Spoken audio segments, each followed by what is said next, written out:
Hello and welcome back to the channel. Today I'm going to talk about the 2-litre diesel engine that you'll find in Land Rover and Jaguar cars. Now I have spoken about these in the past, but in the last couple of months there's been some important developments that will affect which ones of these that you should and should not buy, and also what the problems actually are. So let's get into it. So, the 2-litre diesel, also known as the Ingenium engine, the infamous Ingenium. If you're not familiar with it, it was born to replace the old 2.2-litre diesel engine, which in all fairness was a decent enough engine. It had bags of torque, it was reliable enough. The problem with that 2.2 though was, well, it was aging and it was struggling to meet the ever more stringent emission targets that were being set by the government at the time. So from 2016, that's when we started seeing these new, more emission-friendly Ingenium engines being fitted to a lot of the range. So everything from Defenders to Evokes to Range Rover Sports to F-Paces, it was in the lot of them. Now we've known for some time these engines can be problematic. However, it's only over the last couple of months that our perception of what's actually going wrong with them, and therefore the model years that you need to avoid, well, that's all changed. This goes against a lot of advice which has come before, and that's exactly why I thought it was important to create this standalone video on the changes. Now, although there are a number of issues with this engine, the main one, the terminal one, is to do with the timing chains. They're known to wear prematurely, and when they do, they start to give that sort of distinct rattle on cold startup.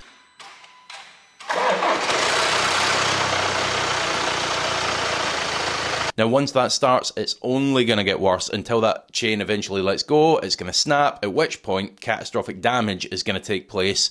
The pistons will go up, smash into the valves, and essentially turn your investment into a very expensive piece of scrap metal.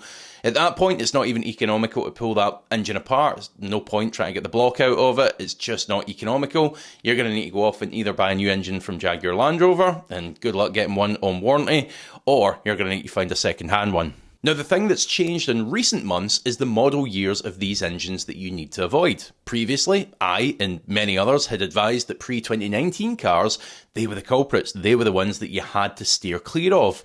Now, the reason for that, and it was a very good reason, is because in 2019 they updated the timing chain components themselves.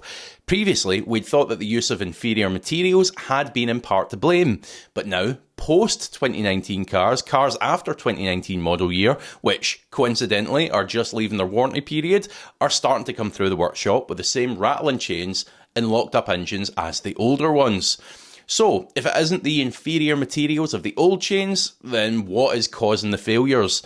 Well, the most likely scenario, and what's believed by most Land Rover specialists now, is this fundamentally is an issue with lubrication for two reasons. Number one was the service intervals that was put on them. It was 2 years or 20,000 miles. Now, it's not the end of the world. There's plenty of cars out there on that type of service schedule that live long, happy, reliable lives.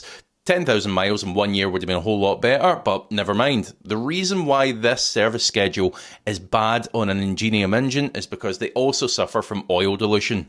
Now, if that's not a term you've ever heard before, oil dilution refers to a situation where the fuel finds its way into the engine oil. You sometimes get it on petrol cars, but usually you find it on diesel cars. Now, in the Ingenium's case, what's actually happening here is, being a diesel, it's fitted with a DPF, a diesel particulate filter. Now, part of the process of a DPF is it'll do what's known as a regeneration.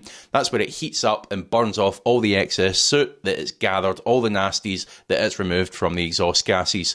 Now, in order to do that, it'll order up a bunch of extra diesel for the engine to help heat things up, help things get burnt off effectively.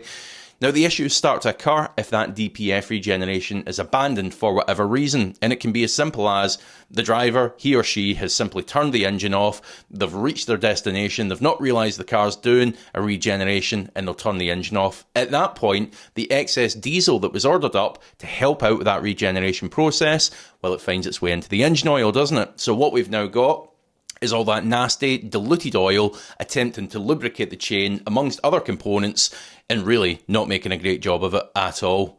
Now, unfortunately, it's not just the chains that can be problematic in the timing system either.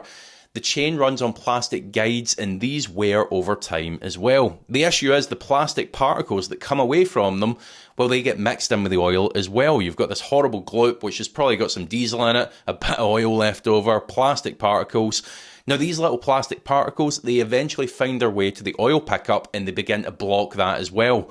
Now that alone can lead to oil starvation, meaning spun bearings, problematic turbochargers, and so on. Now suffice to say, I do not recommend buying any vehicle that's got one of these problem engines fitted. There are plenty of better choices out there. Feel free to have a look through my channel where I do make a lot of recommendations weekly on good cars to buy, cars that are okay and don't have these fundamental design flaws and reliability issues. The big thing is though, make sure that you're doing a proper HPI check before you commit to any used car purchase. I can recommend the most reliable car in the world, but if it's got hidden finance, if it's got a hidden history where it's been written off at some point, it's just going to be a headache. The one that I always recommend is Vehicle Score. Better yet, I've got a 20% discount that I'll add to the description below, so feel free to go use that for your next purchase. What I will say, for those of you who already own one of these, well, what do you do beyond selling the bloody thing? Well, one of the best things you can do, so long as that chain's not rattling already, just keep changing that oil. Keep changing the oil and filter, keep fresh oil on that chain, keep flushing out any of those plastic guide particles, and that will go a long way to prolonging that engine's life. The other thing you can do is ensure that that car is getting a good number of hot motorway miles to complete DPF regenerations. And doing that, you're going to limit the amount of oil dilution that's taking place, so making sure that those regenerations complete will go a long, long way as well. Sadly, if you're already hearing that rattle when you fire it up from cold, it's already too late. And my best advice there is do not bury your head, because that chain is eventually going to snap.